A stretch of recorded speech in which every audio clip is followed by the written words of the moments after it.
Hey there, my name's Emily, and being a leader in the church can be summed up in one way for me. I have tattoos. Hidden on the inside of each of my wrists in barely visible white ink are the ones that I treasure most. They say kupenda and huduma, which means to love and to serve. Through my baptism, I experience freedom to serve the gospel. And through my baptism, I experience freedom to love. My works, my life, my actions, and my inactions, they aim only to serve and love people in the basic, routine ways that surround us every day. This is for me, this is for you. This is for those who feel worthy and those that do not. Over the years, I've been fortunate to serve the church in a variety of ways. As a student in youth group on my church council, a camp counselor during the summers while I was in college, a youth minister in Iowa and now North Carolina, a member of leadership teams both in the Synod and through the ELCA church-wide. Through these experiences and interactions with other leaders in the church, I can confidently say that leadership does not have a specific set of qualifications or a definitive persona. Our leaders are as unique as the body of our church. In fact, the church needs leaders to come in many different shapes and sizes. Our church is changing, our world is changing, and our people are changing. Thus, our leadership in the church must also stand ready to be transformed. In our church now and in the next 10 years, we are and will be challenged by a changing world. No longer are the marginalized sitting on the sidelines quietly, easily unnoticed. Those who Jesus so clearly empowered us to care for have names and faces and stories. Good enough isn't good enough anymore. How we invite the stranger has to and will look different. It will feel radical and challenging, but boy, will it feel holy. In the midst of our changing world, however, leaders in the church must also remain rooted in the scriptures, in our confessions, and the abundance of grace. The church needs leaders who boldly proclaim a risen Christ, and who teach that through the work of the Holy Spirit, otherwise broken people understand that we're created to freely honor God and love our neighbors. The church needs leaders who offer authentic access to their lives, even when it's not perfect.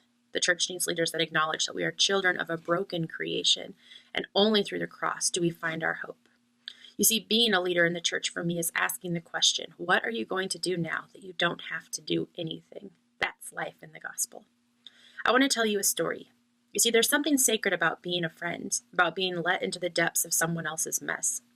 I sat there in the waiting room, and multiple times I fought back the emotions that crept up within me. Though the uncertainty wasn't mine, I couldn't deny that it loomed between us. It was hard to separate those feelings of what was beyond that door.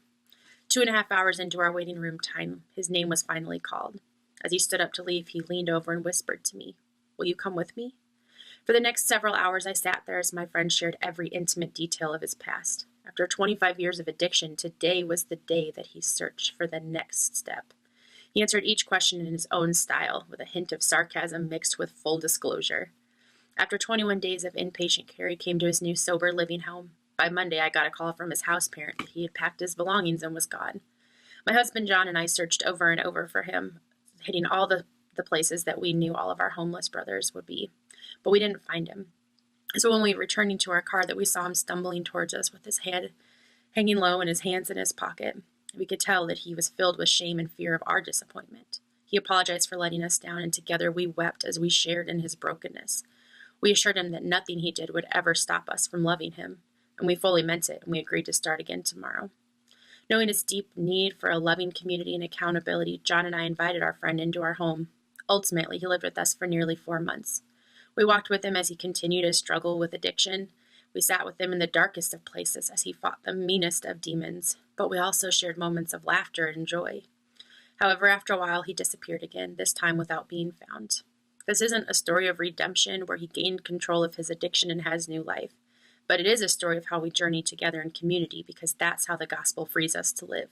It's a story of worthiness, of how God creates space where his kingdom most certainly does come. It's the theology of the cross in which God's power is revealed in weakness, suffering, and humiliation. It's a story of community. It's a story of our prayers for daily bread actually reaching real stomachs. To me, leadership means crawling in the trenches to share the good news.